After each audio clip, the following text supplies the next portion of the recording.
The year is 1922. Before Hitler came to power, he was already saying, "When I come to power, my first and most important goal will be to eliminate the Jews." Adolf Hitler, while laying the foundations of Nazi ideology in his book Mein Kampf, My Struggle, used coded language filled with hatred toward Jews, describing them as parasites throughout the book and contributing to the rise of anti-Semitic actions.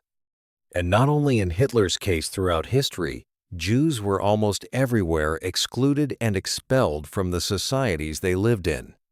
All of this, it is claimed, can be traced back to narratives found in a book. Let me explain this in more detail. In 586 BCE, Jerusalem and the Kingdom of Judah were invaded and destroyed by the Babylonian king Nebuchadnezzar II. With the Babylonian conquest, the first temple was destroyed, and the Jews were exiled from the region. So why were they invaded? Did this happen for no reason? Did the Babylonian king just decide to attack out of nowhere? Of course not. One of the most important reasons, according to this perspective, was the prophets who lived during the kingdom of Judah. Not just one prophet, many prophets. Especially during the decline of Judah, these prophets warned their society against moral and religious corruption. They called people to be just and conscientious, but the people did not listen. According to Jewish sources, the prophet Zechariah, who called the king and the people to repent, was stoned to death inside the temple. Such examples show how deep the political and religious corruption had become in the final period of the kingdom of Judah. Even prophets were affected in this way. However, those who tell this story often present it as if everything remained static, portraying Jews throughout history only as a people who were constantly massacred and exiled, a perpetually oppressed people. Today, Jews believe in a sacred text called the Tanakh. The Torah is considered the most important part of this collection. This is where a key point begins. In their belief, their sacred texts contain statements like the following. Deuteronomy 14:2. For you are a holy people to the Lord your God. The Lord has chosen you out of all the peoples on the face of the earth to be his treasured possession. Another example, Exodus Shemot 19:5-6. Now if you obey me fully and keep my covenant, then out of all nations you will be my treasured possession. If you want, I can also help refine the translation tone, more academic, neutral, or simplified, or check the historical, religious claims for accuracy. And if you obey the agreements, you can become my personal possession among all peoples, for the whole earth is mine. You shall be for me a kingdom of priests and a holy nation. If you examine the Torah, especially if you look at it closely, you may see passages where many prophets are portrayed negatively. For example, Moses is even presented as a killer before his prophethood. Because of such beliefs, it is claimed that Jews see no issue with looking down on other peoples, taking their women, or seizing their property. It is even claimed that they say others are already their slaves. In fact, there is a similar verse in the Quran, but with an important difference. In Surah Al-Baqarah 247, O children of Israel, remember my favor which I have bestowed upon you, and that I preferred you over the worlds. At first glance, this may seem like a verse that elevates Jews above others. Some people point to this verse and argue that your own holy book supports such a view. However, there is an explanation, and it is not even necessary to go far, because another verse clarifies it.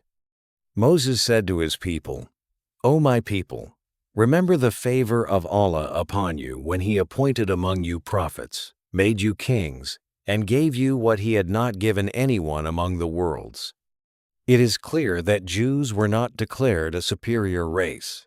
Rather, they were granted certain blessings, such as prophets arising from among them, being freed from slavery, and receiving divine scriptures. However, it is claimed that they did not value these blessings, caused fasod, corruption, and even killed prophets. It is also claimed that they interpreted verses according to their own interests and continue to do so. Looking at all this, one might conclude that there is no clearly good strategy visible. You may have heard some of these claims before, but they are presented as truths that can supposedly be researched. Now, let me tell you about a strange story. According to belief, when the prophet Jacob was going to meet his brother Esau after many years, a man stopped him and said he could not pass without wrestling him. They wrestled until morning, and Jacob won. It turned out that the one he wrestled was God. Because Jacob defeated the being he struggled with, he was given the name Israel, combining Isra to struggle and El, God, meaning one who struggles with God. This story appears in the book of Genesis. Another example, in Genesis chapter 12, it is told that when Abraham went to Egypt due to famine, he told his wife, "You are a beautiful woman. When the Egyptians see you, they will say, 'This is his wife,' and kill me but let you live. Please say you are my sister, so that they treat me well and spare my life." When they arrived in Egypt, Pharaoh noticed her beauty and treated Abraham well because of her. She was taken into the palace, and Abraham was given livestock and servants. Later, calamities struck Pharaoh because of Abraham's wife, and Pharaoh said, "Why did you not tell me she was your wife? Why did you say she was your sister and allow me to take her?" He then returned her and expelled Abraham. The text portrays Abraham as someone who, out of fear, allowed such a situation. After the Babylonian exile, many years passed. During the time of Jesus, it is claimed that Jewish religious leaders opposed him, set traps for him, and reported him to the Roman authorities, accusing him of inciting rebellion. The Roman governor Pontius Pilate ultimately ordered his crucifixion under pressure. In Islamic belief, however, Jesus was not killed, but raised by God. It is also claimed that Judas Iscariot betrayed Jesus for 30 pieces of silver. In 66 CE, Jews fought the Romans, lost, and were exiled, marking an important point in the Jewish diaspora. Centuries later, during the time of the Prophet Muhammad, some Jewish tribes in Medina are described as having sided with opposing forces during the Battle of the Trench. After the al-Muslimin, Muslims, won, those tribes were exiled. By the 20th century, Jews were living under the Ottoman Empire. In the late 19th century, discussions began about establishing a Jewish homeland.